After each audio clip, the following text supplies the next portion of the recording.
नमस्कार, मेरा नाम है अमिताभ और दृष्टि आईएएस के इन डेप्थ श्रृंखला में एक बार फिर से आपका स्वागत है। अगर सूरज नहीं होता, सूर्य नहीं होता, तो जीवन की अनंत संभावनाएं नहीं होती। ये बात बिल्कुल सच है कि सूरज हमारी ऊर्जा का प्रमुख स्रोत है। लेकिन हाल ही में 2 दशक बाद एक सौर तूफान पृथ्वी से टकराया है और ऐसा माना जा रहा है कि तस्मानिया से लेकर ब्रिटेन तक पूरा का पूरा रात में दिखने वाला काला आसमान लाल रंग की लालिमा से आच्छादित हो गया। अब ऐसे में इस सौर तूफान की काफी चर्चा हो रही है क्योंकि भारतवर्ष के भी एक विशेष क्षेत्र लद्दाख में ऐसी घटना को देखा गया। अमूमन ये घटना भारत जैसे क्षेत्र में नहीं दिखाई देती है, इसलिए इसकी चर्चा यहां करना महत्वपूर्ण है आपके परीक्षा के लिहाज से भी। और कुछ इसमें ऐसे टर्म है जो आपको समझना जरूरी है क्योंकि यह घटना आगामी परीक्षा के लिहाज से आपके लिए महत्वपूर्ण बनती है, विशेष तौर पर भारत में इस घटना के नजर आने के कारण। तो क्या है लद्दाख में दिखने वाली अरोरा लाइट, आज इसी पर हमारी चर्चा केंद्रित होगी। सबसे पहले देखते हैं कि हमारे चर्चा के बिंदु क्या होंगे।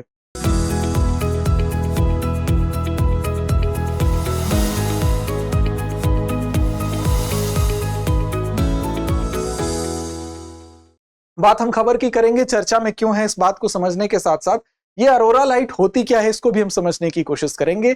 इस टर्म को समझेंगे, अरोरा लाइट क्या होती है, इसकी उत्पत्ति कैसी होती है, इसकी ओरिजिन कैसी होती है, किस प्रकार से इसकी उत्पत्ति होती है, उन कारणों को देखेंगे। और लद्दाख में जो अमूमन ये घटना नहीं देखी जाती है, वहां अगर इस घटना को देखा गया है तो उसके पीछे के कारणों को समझेंगे। इसके क्या हानिकारक पक्ष हो सकते हैं, उन पक्षों पर भी नजर डालेंगे। अंत में अभ्यास प्रश्न की ओर चलेंगे, जिसकी परिपाटी हमेशा की तरह जिसकी जिम्मेदारी आपकी होगी इसका जवाब कमेंट बॉक्स में देने के लिए। सामान्य अध्ययन के प्रश्न पत्र 1 के लिहाज से यह संदर्भ आपके लिए महत्वपूर्ण है। बात सबसे पहले खबर की करेंगे तो खबर है द इंडियन एक्सप्रेस से, aurora lights in India, what caused them to be visible even from Ladakh. तो लद्दाख में भी इनके दिखने के क्या कारण है, इस पर हम चर्चा करेंगे। चर्चा क्यों है, तो चर्चा इसलिए है कि जो लद्दाख का क्षेत्र है वो कम अक्षांश पर स्थित है। अमूमन यह घटना जो होती है वो ध्रुवों की तरफ होती है, वो चाहे उत्तरी ध्रुव हो, वो चाहे दक्षिणी ध्रुव हो। लेकिन फिलहाल लद्दाख में इसके दिखने के कारण यह चर्चा में बना हुआ है। 10 और 11 मई वो तिथि है जब लाल रंग की अरोरा रोशनी से लद्दाख का ये क्षेत्र पूरा लालिमा के साथ यहां पर भी इस घटना को रिकॉर्ड किया गया। अक्सर आप देखेंगे कि ये उत्तरी या दक्षिणी अक्षांशों पर ही ध्रुवों के पास ही यह घटना देखी जाती है, लेकिन यहां पर दिखने की वजह से इसकी चर्चा हो रही है। चित्र में आप देख रहे हैं, चित्र में यहां पर ये जो दिखाई दे रहा है लद्दाख में ये विशेष संरचना हमारी स्थित है। क्या है कमेंट बॉक्स में आप कमेंट करके बताएं, अगर चित्र के माध्यम से आप समझ सकते हैं तो। लद्दाख में हमारी जो वेधशाला है उस वेधशाला के द्वारा ही इस चित्र को रिकॉर्ड किया गया है। इस वेधशाला का नाम आपसे कमेंट बॉक्स में अपेक्षित है। अब देखिए क्या है अरोरा लाइट।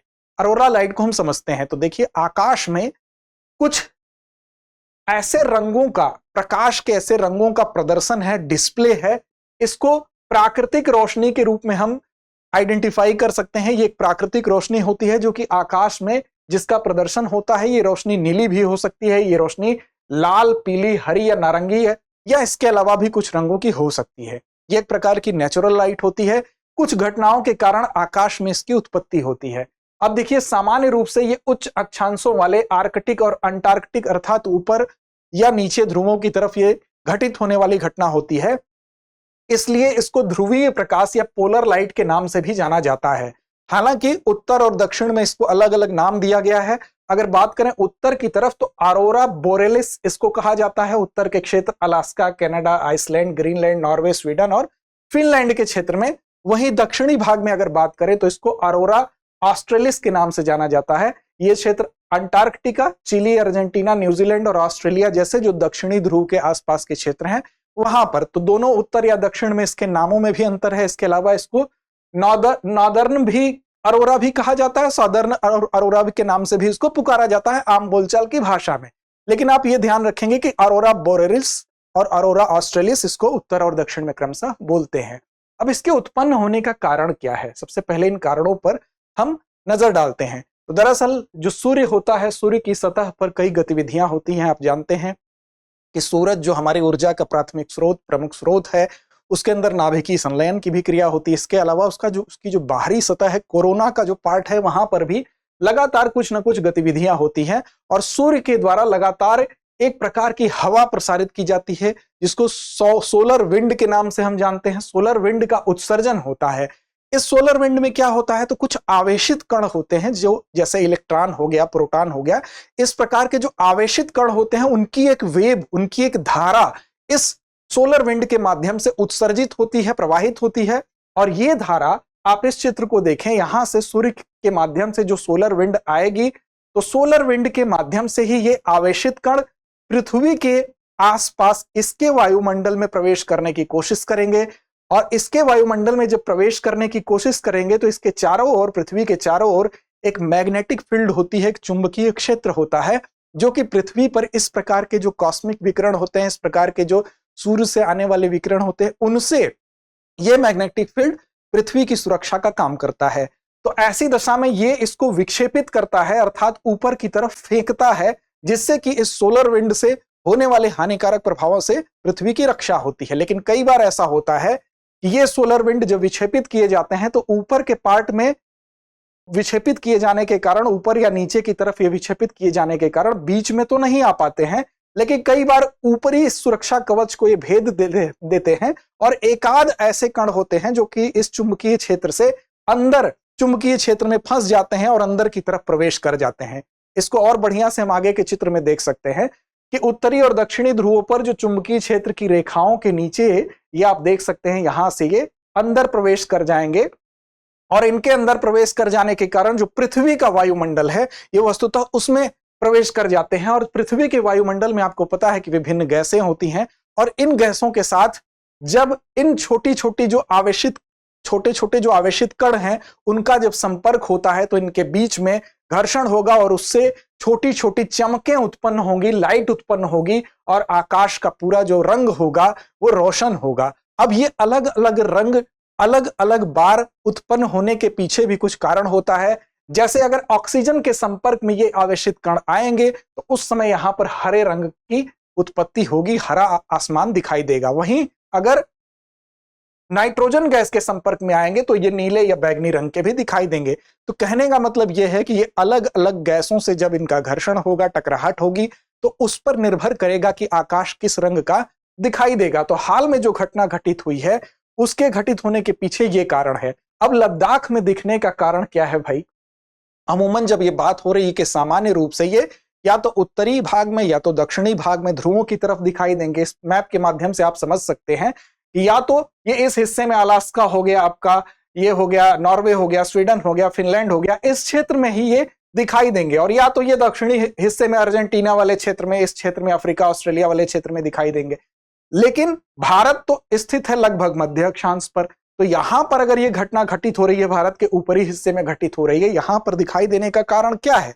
तो यहां भी ये घटना घटित हो सकती है, लेकिन यहां घटित होने के पीछे कारण ये है कि आपको पता है कि जब सौर हवा जो चल रही है, सोलर विंड जो चल रही है, जब उसकी गति सामान्य से बहुत ज्यादा होगी, तब ये घटना मध्य अक्षांशों में भी, अरोरा मध्य भी ये घटित हो सकती है, मध्य अक्षांश पर भी घटित हो सकती है। तो फिलहाल जो घटना घटित हुई है, अगर उसके बारे में ये देखें तो 2 दशक के बाद इतना तेज सौर तूफान आया है जिससे तंजानिया से ब्रिटेन तक के आसमान का रंग रात के अंधेरे में भी लाल हुआ है।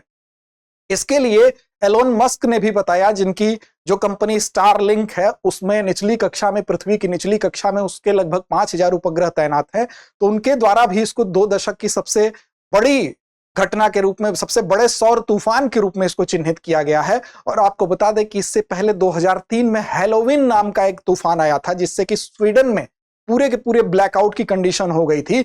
और इस प्रकार का भूचुंबकीय तूफान अब तक अगर सबसे बड़ा कहा जाए तो 1859 में आया था, जो कि जिसको कि हम कैरिंगटन इवेंट के नाम से जानते हैं। कैरिंगटन इवेंट इसलिए कहा जाता था क्योंकि ये रिचर्ड कैरिंगटन नाम के एक ब्रिटिश खगोलविद थे, उनके नाम पर इसका नामकरण किया गया था। तो कहने का तात्पर्य यह है कि जब सोलर विंड इतनी तेज गति से बहने लगे, उनकी गति काफी तेज हो, तब ये मध्य अक्षांशों में भी घटित हो सकता है। देखिए, आपको पता है कि सूर्य जो है उसमें एक प्रकार का जो है चक्रीय सौर चक्र चलता है। ये सूर्य के शांत और तीव्र होने को डिनोट करता है। अर्थात सूर्य में आप जानते हैं कि जो सौर ज्वालाएं होती हैं उसमें विकिरण में विस्फोट होता रहता है, ये एक सामान्य घटना है। लेकिन जब सौर ज्वालाओं में जो प्लाज्मा होता है, उसका जो चुंबकीय क्षेत्र होता है, उसमें अगर बड़ी मात्रा में उसका उत्सर्जन हो जाए, एक साथ बड़ी मात्रा में विस्फोट हो जाए तो उसको कोरोनल मास इजेक्शन कहते हैं। और कोरोनल मास इजेक्शन का परिणाम होता है, जब ये मैक्सिमम इजेक्शन होगा तो उसका परिणाम यह होगा कि मध्य अक्षांशों में भी ये इफेक्ट देखा जा सकेगा। सौर ज्वालाओं के बाद सोलर फ्लेयर्स सामान्य घटना है। जब कोरोनल मास इजेक्शन की घटना होगी तो सौर हवा में ऊर्जा का अतिरिक्त विस्फोट होगा, ऊर्जा का तीव्र प्रवाह होगा, और इससे यह होगा कि इसका इफेक्ट बीच में भी, जैसा कि भारत के लद्दाख वाले क्षेत्र में दिखाई दिया है, ये इसका असर देखा जा सकता है। वर्तमान में अभी जो सौर तूफान आया था, तो सौर तूफानों की जो कैटेगरी है उसमें G5 के अंतर्गत अर्थात चरम श्रेणी के अंतर्गत इसको नामित किया गया, इसको जाना गया, चिन्हित किया गया। अब देखिए, इन सौर तूफानों से कुछ हानि भी होती है। क्या हानि होती है, क्या इफेक्ट हो सकता है, उस पर भी एक नजर डालें। तो हानि यह है कि जो लो अर्थ ऑर्बिट होता है आपका 200 से 1600 किलोमीटर के बीच का, इसमें आपको पता है कि कुछ हमारे सैटेलाइट्स होते हैं जो कि तैनात किए जाते हैं, जिनसे कि हम काफी आम दिनचर्या में, आम जनजीवन में जिनसे हमको मदद मिलती है। वो चाहे नेविगेशन का क्षेत्र हो, वो चाहे सैन्य क्षेत्र हो, चाहे खुफिया हो, चाहे संचार हो। अब ऐसे में सबसे ज्यादा जो नुकसान होता है वो इन सैटेलाइट को होता है, क्योंकि ये जो इस प्रकार के जो सौर तूफान होते हैं वो हमारे जो मैग्नेटिक फील्ड है, जो पृथ्वी का भूचुंबकीय क्षेत्र है, उसको कई बार गड़बड़ाते हैं, उसको प्रभावित करते हैं, और उसका प्रभाव सबसे ज्यादा इन उपग्रहों पर पड़ता है। इन पर घर्षण की वजह से ये उपग्रह नष्ट भी हो सकते हैं, इनमें आग भी लग सकती है। ऊपरी वायुमंडल में कई बार तापमान भी प्रभावी होता है। इन सौर तूफानों के द्वारा अत्यधिक ऊर्जावान कण आते हैं, जिसकी वजह से ऊपरी वायुमंडल के टेम्परेचर पे भी काफी प्रतिकूल प्रभाव पड़ता है, और विकिरण का भी, कई बार रेडिएशन का भी खतरा होता है।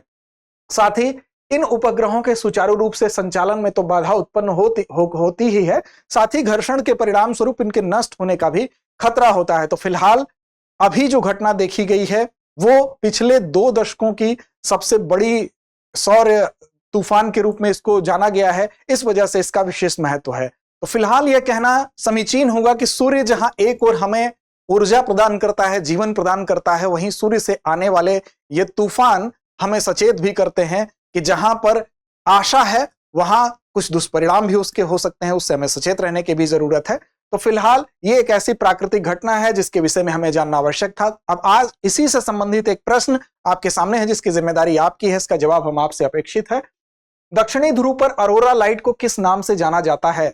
आपके सामने विकल्प है, Arora borealis, Arora australis, northern Arora, या इनमें से कोई नहीं। तो उम्मीद है आप सही और सटीक जवाब जरूर देंगे। लड़ते रहें, अपने लक्ष्य की ओर बढ़ते रहें। डियर व्यूअर्स, अपने एग्जाम की तैयारी को और बेहतर करने के लिए हमारे चैनल को लाइक, शेयर और सब्सक्राइब करना न भूलें।